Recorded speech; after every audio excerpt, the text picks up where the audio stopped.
Hello student, कैसे हैं? तैयारी किस प्रकार चल रही है आपकी एग्ज़ाम की?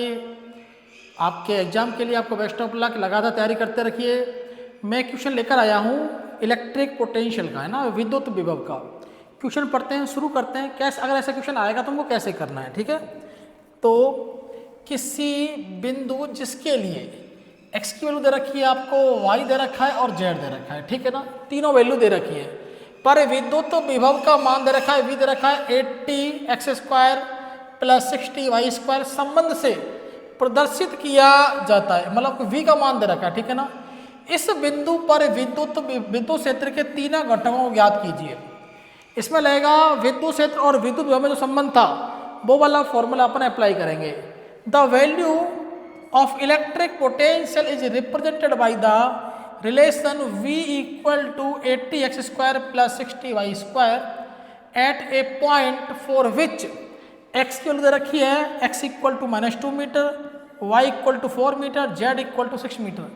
Find the all three components of electric field at this point. सबसे पहले तो आपको v की वैल्यू पुट कर देनी है। v कितना है हमारे पास में, 80 x square plus 60 Y square. करना कैसे आपको बताता हूँ मैं, सवाल कैसे हल होगा। ये पूछ रहा है कि विद्युत क्षेत्र के तीन घटक होते हैं बेटा, ई एक्स, मतलब three component. E X equal to होता है minus D B upon D X, ठीक है। अब बात कर लेते हैं ई वाई की। ई वाई कितना होता है, minus D B upon D Y होता है। और तीसरा कंपोनेंट है E Z equal to minus D B upon D Z होता है, ठीक है। अब यहाँ पर जो v है ना, वो v हमको वैल्यू दे रखी है, बस आपको डिफ्रेंसिएशन करना है और आंसर निकालना है। तो मैं शुरू करता हूँ यहाँ से ई एक्स निकालना। करें, स्टार्ट करें ई एक्स निकालना। चलो देखते हैं। ई एक्स कितना आएगा, minus D upon D X. V की वैल्यू पुट करो, कितना है 80 x square plus 60 Y square, ठीक है। ये वैल्यू आप पुट कर देना। अब नीचे x है, ठीक है ना, तो x वाले का तो डिफरेंशिएशन हो जाएगा। x के रेस्पेक्ट में y कितना होता है, 0 होता है। तो क्या हो जाएगा, ई एक्स माइनस लगा दिया मैंने, ठीक है। 2 आगे आ जाएगा, 2 इंटू 80, ठीक है। और क्या आ जाएगा x, तो क्या वैल्यू आएगी हमारे पास में, माइनस 160x। अब सवाल आता है सर ये पूरा हो गया क्या? बेटा पूरा नहीं हुआ है। आपके पास x की जो वैल्यू दे रखी है उसको पुट कर देंगे यहाँ पर। x की जो वैल्यू क्या कर देंगे, वो पुट कर देंगे। x इक्वल टू कितना है, 2 मीटर।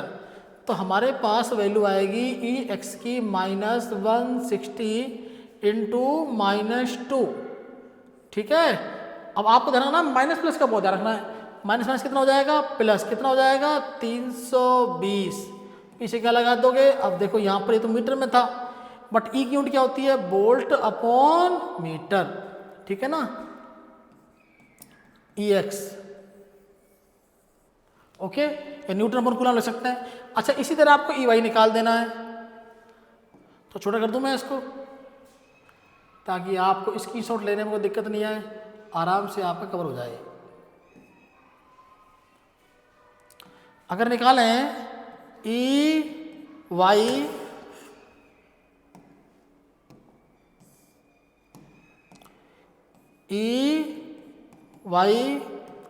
कलर चेंज कर देते हैं थोड़ा सा यार, equal to minus D upon D y. और वी की वैल्यू पुट करो, वापस से पुट करो, 80 x square plus 60 Y square. क्या करेंगे, अब देखो इसका नहीं होगा क्योंकि ये एक्स है, जिसमें वाई है उसका होगा, ठीक है। तो कितना हो जाएगा, E y equal to minus 2 आगे आ जाएगा, 2 इंटू 60 इंटू वाई। तो क्या आंसर आएगा यहाँ से, -120 वाई। अब क्या आपके पास वाई की वैल्यू है क्या, देखो एक बार, वाई कितना है 4 मीटर, ये प्लस में है। तो क्या करेंगे, रख दो इसकी वैल्यू, -120 इंटू 4 कितना आएगा, -480 वोल्ट अपॉन मीटर। अच्छा, अगर आपसे इसी तरह पूछ ले ई वाई आ गया, ई एक्स आ गया, ई जेड कैसे निकालोगे बेटा आप? तो ई जेड निकालने का बहुत ही आसान तरीका हमारे पास में है। देखो क्या निकालोगे आप, ई जेड निकालना है, ये थोड़ा खिसका देते हैं इसको अपन। ई जेड कैसे निकालोगे, d equal to minus D upon D z. यहाँ पर क्या आएगा, वी को पुट कर दो, 80x² प्लस 60y²। अब बताइए यहाँ x है, यहाँ पर y है, क्या z है क्या आपके पास प्लस में, नहीं है, तो इस पूरे का ये कांस्टेंट बन जाएगा इसके लिए। तो इसका आंसर कितना आएगा, 0 आ जाएगा। ठीक है, अगर इस तरह कोई क्वेश्चन आपके बोर्ड एग्जाम में आता है तो आप बिल्कुल भी नहीं डरें, बिल्कुल आराम से। देखो पहली बात तो सवाल से डरना ही नहीं है, सवाल आपसे बड़ा नहीं होता कोई भी सवाल, आपकी मेहनत उसमें अटेंडेंस जो होती है वो बहुत काम आती है। कभी भी क्वेश्चन को देखिए घबराना नहीं है कि अरे कितना बड़ा क्वेश्चन आ गया, जितना बड़ा क्वेश्चन जितना खतरनाक दिख रहा है ना वो उतना ही ईजी उसका सोल्यूशन होता है।